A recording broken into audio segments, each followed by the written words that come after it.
Fellas, there are hundreds of Ninjago episodes spanning over 10 years of runtime, meaning that along the way there's going to be some not so great installments. But what if there was one episode to end all other episodes? An episode which not only summed Ninjago up, but encapsulates why everybody loves the show so much. Well, today I'm going to give it a go and see if I can create the ultimate Ninjago episode. Step 1. Understand the key components that each Ninjago episode has. Plot lines, reoccurring jokes, cliches, etc. Step 2. Write and create a short episode of Ninjago which will help encapsulate the 10 years of the show's runtime, and finally bathe in my riches as I'm able to die happy knowing that I've created the best thing ever. But before all of that, we firstly have to look at what makes up a Ninjago episode. Now, I've watched a lot of the show and I think it's safe to say that there are several recurring things in each season. Things like villains wanting to take over Ninjago City, Sensei Wu's chronic tea habit, characters being resurrected, etc. But these aren't things that make Ninjago great. To find that out, we must firstly ask the people. So I sent out a community post asking what the best episode of Ninjago was. And after over 600 responses in under a day, I had some reading to do.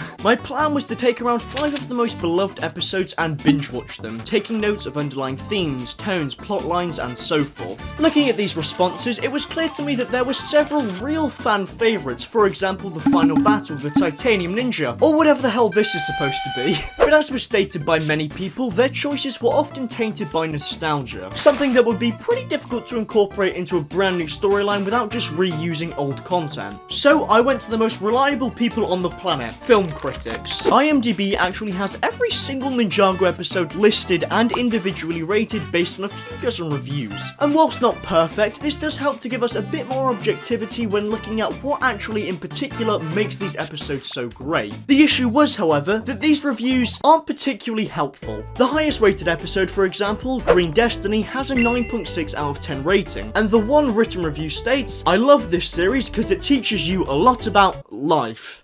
Yet not exactly that helpful. Before long though, I'd gone through each comment as well as IMDb to get a list of 5 episodes to watch which was said to be some of the greatest ever released. The Final Battle, Green Destiny, Deadman's Squall, Naiad, and Titanium Ninja. These episodes range from season 2 to season 15, which means that they give a pretty comprehensive overlook of Ninjago as a whole. But because of the pretty awfully written reviews on IMDb, I had to improvise. Basically, my plan is to watch every episode and just see what kind of similarities I can pull out for the ultimate Ninjago episode. Wish me luck. After binge watching these episodes for around 2 hours, it was pretty clear to me why these were some of the fan favourites. I managed to get around an A4 page of things which seem to define each episode and could be seen throughout the whole show. Alright, so I've just finished writing the list, and as you can see, that's quite a lot of things that I was able to pull out from the episodes. You know, just things that happen all the time in Ninjago. Jay telling hilarious jokes, what a kidder. As well as things like Zane dying, Lloyd's love interest just being complete liar and fraud. After breaking these ideas down, now it came to try and write a script. The only slight issue is that I have absolutely no idea how to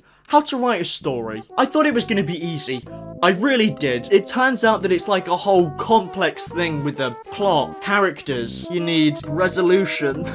So boring. So I just jumped right into writing a script. Now I knew that I wanted this episode to be set in Ninjago City because all of the episodes I watched incorporated it somehow and had Borg's Tower as a focal point. Now obviously I wanted to have the 6 main ninja, but people's cries for Dareth were rather deafening, so I chucked him in there. Of course, every good Ninjago story has to have a villain. A big bad with 4 arms, a snake, someone with wings, or all of those things just shoved together. I present to you Lord Garmadon 3.0.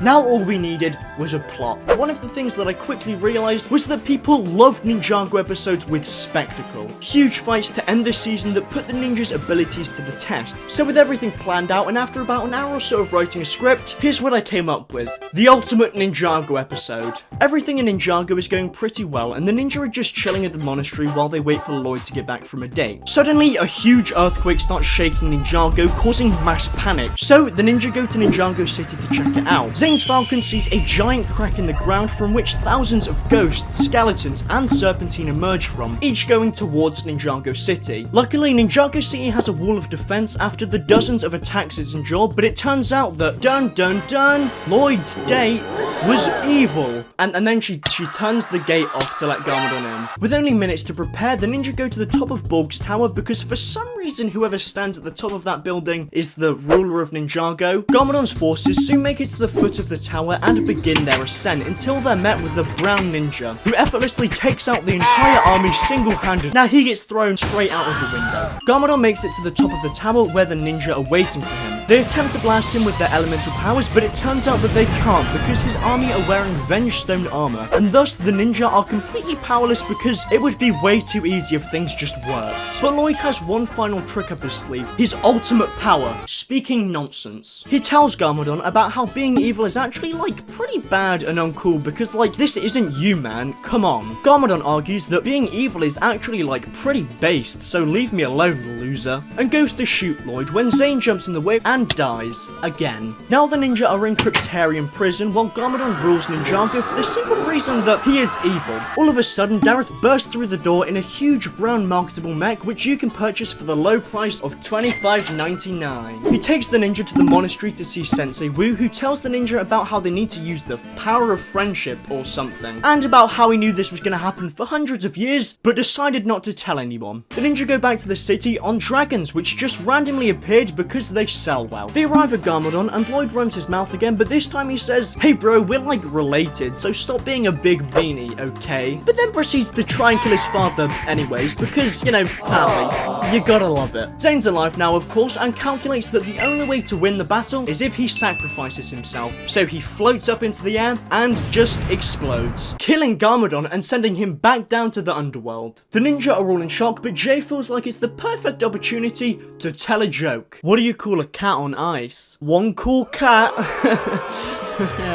And that's the episode. Now personally, I would say that if you watch this, you probably don't need to watch any more Ninjago because this is pretty much all it is. It turns out that writing a Ninjago script is a hell of a lot harder than I thought it was going to be and requires presumably a team of writers and months of rewrites, not just some 16-year-old with a GCSE in English. Please subscribe.